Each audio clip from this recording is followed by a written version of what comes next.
Hello friends, அனைவருக்கும் வணக்கம். சமையல் பல வண்ணம் சேனலுக்கு உங்களை அன்புடன் வரவேற்கிறேன். இன்றைக்கி என்ன பார்க்க போகிறோம்னா பட்டணம் பக்கோடா இல்லைன்னா மெது பக்கோடா அப்படின்னு சொல்லலாம். இது ரொம்ப பாப்புலரான ஒரு ஸ்நாக்ஸ். இப்போ ஸ்நாக்ஸ் ஐட்டம் தான் பார்க்க போகிறோம். இப்போ பார்த்தீங்கன்னா, இப்போ ஒரு பெரிய பவுலில் நான் வந்து ஒரு 3 டேபிள் ஸ்பூன் நெய் எடுத்து வச்சுருக்கிறேன். இப்போ அது கூட வந்து ஒரு 1/4 டீஸ்பூன் வந்து பேக்கிங் சோடா உப்பு போட்டுக்கலாம்.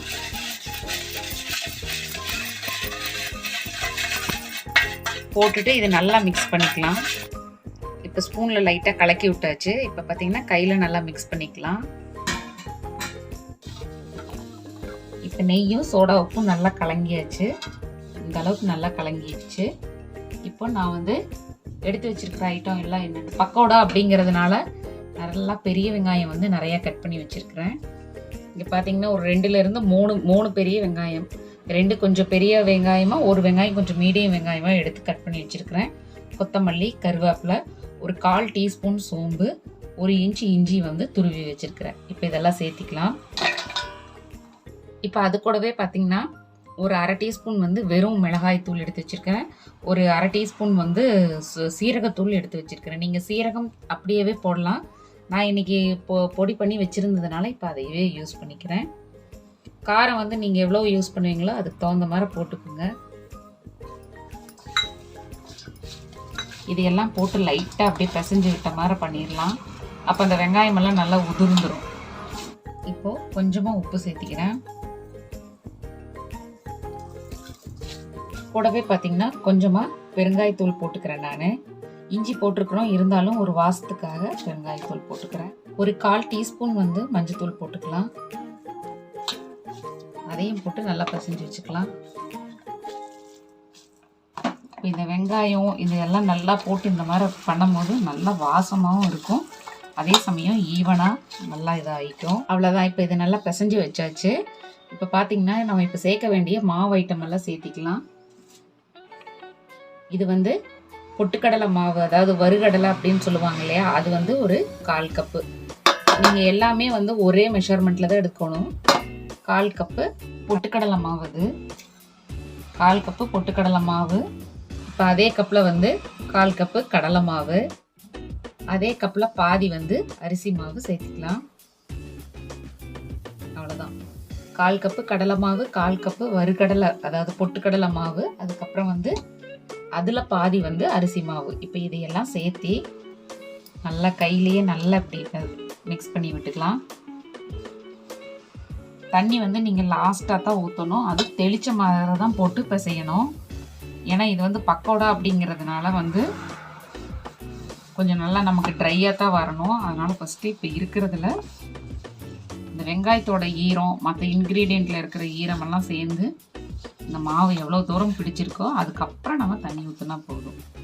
நான் உப்பு வந்து ஆல்ரெடி வந்து வெங்காயம், மிளகாய் தூள் இதெல்லாம் சேர்த்தும் போது சேர்த்திக்கிட்டேன். இப்போ இந்த மாவுக்காக கொஞ்சம் உப்பு சேர்த்திக்கிறேன். இதையும் போட்டு இப்போ ட்ரையாக இருக்கும் போதே நல்லா மிக்ஸ் பண்ணிக்கலாம். நீங்கள் உப்பு எப்படி போடுவீங்களோ அதுக்கு தகுந்த மாதிரி போட்டு செக் பண்ணிக்கிங்க. அதுதான் ரொம்ப முக்கியம். இப்போ இந்த மாதிரி எல்லாமே நம்ம ட்ரையாக வந்து பிசைஞ்சு வச்சுக்கணும். இதுக்கப்புறம் வந்து ஒரு 2 டேபிள்லேருந்து ஒரு 4 டேபிள் ஸ்பூன் வரைக்கும் தான் தண்ணி தேவைப்படும். நீங்கள் கையில் இந்த மாதிரி ஊற்றுனீங்கன்னா இந்த மாதிரி லைட்டாக தெளித்து பிசைஞ்சு வச்சுக்கோங்க.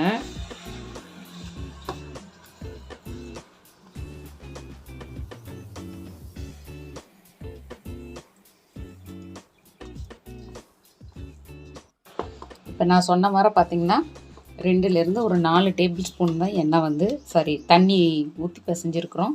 இந்த மாதிரி இருக்கணும். அதாவது அந்த மாவு வந்து எல்லாமே இப்படி செட் ஆகி வரணும். இப்போ அந்த மாதிரி தான் இருக்குது பாருங்கள்.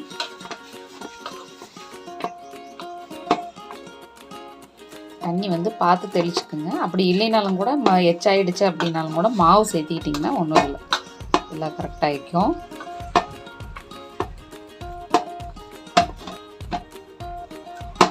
அவ்வளோதான். நம்மளுடைய பட்டணம் பக்கோடாக்கு மாவு ரெடியாக இருக்குது. இது அப்படியே ஒரு 2 நிமிஷம் இருக்கட்டும்.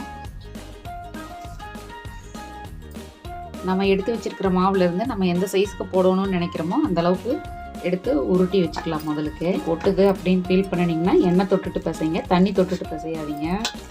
இப்போ கையில் வந்து தண்ணி அதிகமாயிரும் மாவு. நான் இப்போ கொஞ்சமாக உருட்டி வச்சுருக்கிறேன். இப்போ இதெல்லாம் ஒரு ஈடில் போட்டுக்கலாம். இந்த பக்கம் பார்த்திங்கன்னா எண்ணெய் வச்சுருக்கிறேன். எண்ணெய் காஞ்சிருச்சு. இப்போ இது எல்லாத்தையும் ஒன்று ஒன்றா போட்டுக்கலாம். மீடியமான எண்ணெய் காஞ்சி இருக்கிறதுல வச்சு பொரிங்க. அப்போ வந்து எல்லாமே ஒரே மாதிரி நமக்கு பொரிஞ்சு வரும். மீடியம் டு லோ ஃப்ளேமில் வச்சு நீங்கள் லைட்டாக அப்படியே பொரிச்சிட்டு வாங்க. அதுவே வந்து பார்த்திங்கன்னா போட்டதை விட பாருங்கள் எப்படி பெருசாக வந்திருக்குதுன்னு.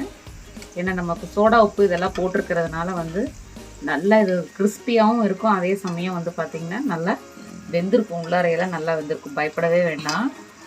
நம்ம இப்போ பிசைய உருண்டை பிடிக்கும்போது மட்டும் ரொம்ப அழுத்தி பிடிக்காமல் லைட்டாக பிடிச்சி போடுங்க. இப்போ பார்த்தீங்கன்னா பக்கோடா வந்து நல்லா பொரிஞ்சிருச்சு. பார்த்தாலே தெரியுது. நல்ல ஒரு கோல்டன் ப்ரௌன் கலரில் கரெக்டாக வந்திருக்குது. இந்த அளவு கரெக்டாக இருக்கும். நம்ம இப்போ இது எல்லாத்தையும் எடுத்துடலாம்.